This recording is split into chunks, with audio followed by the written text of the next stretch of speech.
You're walking down a street, crowded with people. You hear car engines, sirens, shop doors opening and closing. You hear footsteps, kids yelling and performing street artists. You can hear sounds, but you pay no attention to them. Your eyes are locked on something. You're focused. This something is your phone, as you bounce from one social media app to the next, sending pictures on Snapchat, scrolling through Instagram, checking stories about what someone had for breakfast because it's aesthetically pleasing, and then hopping over to Twitter to see if President Donald Trump has tweeted anything worthwhile or funny. Then suddenly, you hear a blaring car horn. You were so engrossed on what was happening in your phone that you forgot about the real world, and you walked into a street. You look up, and just like you, everyone on the sidewalks has their heads down, staring at a little screen while notifications pop up, living in the virtual world and forgetting about the real world. Social media can be used as a tool, or it can almost destroy someone. Just like everything else, you must weigh out the pros and cons. According to Kit Smith, a content writer at Brandwatch, as of December 2019, the total worldwide population was 7.8 billion. There are 3.725 billion active social media users. Some of the most popular social media platforms among people our age include Snapchat, Instagram, and Twitter. Again, according to Kit Smith from Brandwatch, there are 210 million daily Snapchat users, 1 billion Instagram users, and 145 million daily Twitter users. I am one of the millions and billions of social media users. I would hate to know how much time I spend on social media per day, but at the same time, that's how I stay connected with people. Friends, family, groups I'm involved with, and when I wake up, Snapchat is the first thing I check. While I eat breakfast, I scroll through Instagram. I'm even guilty of checking the different platforms while I'm driving or while I'm in the shower. I use it as a tool, but I also use it as a distraction, like working on homework, such as writing and rehearsing this speech. Today I'm going to talk about the pros and cons of social media, such as productivity and use, connectivity, and self-image. I want to break it down point by point into smaller sections to really dig into the pros and cons of each. Let's begin with discussing the productivity and use of social media apps. I want to talk about what makes it a tool versus what makes it a distraction. Day by day, the technology scene increases. More users are joining the social media force. Younger kids are getting phones and joining, and older people are learning it. People are using social media platforms for growth and for easy marketing. As many of you know, when you scroll through Instagram, there are ads, such as promoting colleges, businesses, or organizations. This is an easy way for people to not only find jobs, but to help businesses or organizations they believe in. According to Frances Leary, an award-winning entrepreneur, speaker, business coach, and author, a good way to support and find business is to like their pages, share their posts, leave a review, give an endorsement, and recommend them. Social media is a good place to search for and support jobs. Social media is also a quick link for easy information, for upcoming events, political issues, or almost anything you can imagine. Now, whether you believe that information or find it reliable, that's on you. Again, according to Frances Leary, the answers to everything you need to know are right there. Whether you need to do market research or gather data for a project, social media has a wide range of tools to support you. But just as well as using social media as a tool, it can go the opposite way. Workplaces are constantly firing people because their employees can't stay off their phones. Every time their phone dings or they see a notification, they have to check it, constantly looking through the different platforms to see what's new. Some people also don't think about what they're posting before they post it. Businesses can get a hold of these posts. It can cause you to either lose the promotion you're trying to get, or even worse, it can cause you to lose your job. Another downfall of usage on social media apps is the false information.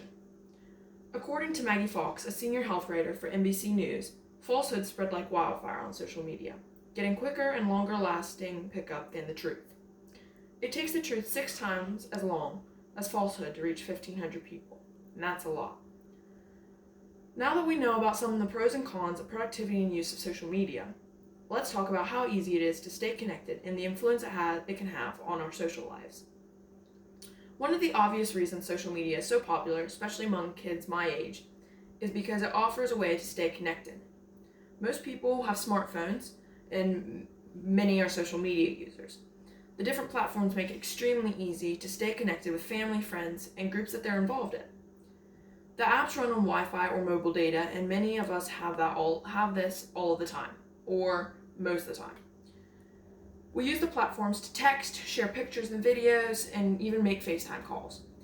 It allows a place for us to keep in contact with people we can't see every day or very often.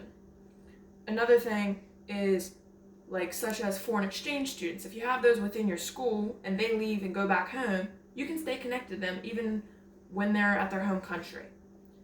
Not only can we stay in contact with old friends, but it's easy to meet new ones using social media apps.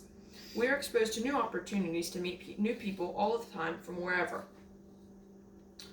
Just like every pro, a con can be found. Being so connected to your phone can destroy social skills. Some kids are living online and they don't really know how to communicate in real life with people anymore, such as gaming consoles. Lots of gaming consoles have headpieces where it allows people to talk to the people they're playing with or people on the other end. And yet they can talk to people that way, they often lose the ability to hold a real life conversation. According to Cal Newport, an associate professor of computer science at Georgetown University and author, people downloaded the apps for good reasons, only to discover that these services were beginning to undermine the very values that made them appealing in the first place. They joined Facebook to stay in touch with friends across the country, and they ended up unable to maintain uninterrupted conversations with the friends sitting across the table. With the fact that everything is at our fingertips and is easy to access, that makes it extremely easy to overshare private information. Social media apps can be used by predators, catfishes, and hackers, basically everyone out there. Everyone just needs to be aware of what they're putting out there for everyone to see. So now that we've talked about the pros and cons of productivity and connections, I want to talk about something a little more personal: how social media can affect someone's self-image. Some people can attest that posting on social media makes them feel confident about themselves. Social media platforms have the potential to be positive towards users' self-esteem. People can share things they enjoy or are proud of. A lot of people use it to track their progress or log their progress, and they also use their followers or fans to hold them accountable for what they're doing, such as weight loss journeys. People can find support through groups. According to Libby Lyons, a licensed clinical social worker and counselor at Fontbonne University, people can follow organizations that use social media platforms to spread messages of love, acceptance, advocacy, change, and positive self-esteem. Part of building positive self-esteem can be from comments people leave on people's posts. People giving positive feedback can help someone feel better about themselves and even build more confidence. However, those positive comments can be easily misinterpreted and turned negative. Many people experience the negative effects of their self-image due to social media. Many of us are guilty of comparing ourselves to others, whether we like to admit it or not. I know I'm guilty of it. Just seeing pictures of someone on Instagram or an Instagram model and thinking to myself, why am I not that perfect? Why don't I look like that? I don't think much about it after I scroll past it, but I know it sticks with a lot of people. And some people use social media platforms just to portray a perfect life and not what's behind the scenes. For example, I once saw a model and read an article. She posted pictures of certain poses that she uses as a model to portray a flawless body or just perfection. But in her caption, she wrote, she was targeting a younger group of girls, saying that don't believe everything you see, basically. And as you scrolled through her set of pictures, she was posting ones of her just sitting there like a normal person, not posing, just to show how different it was. Cyberbullying is also one of the biggest downfalls of social media. Sadly, many kids and people in general report that they have experienced cyberbullying at one point or another.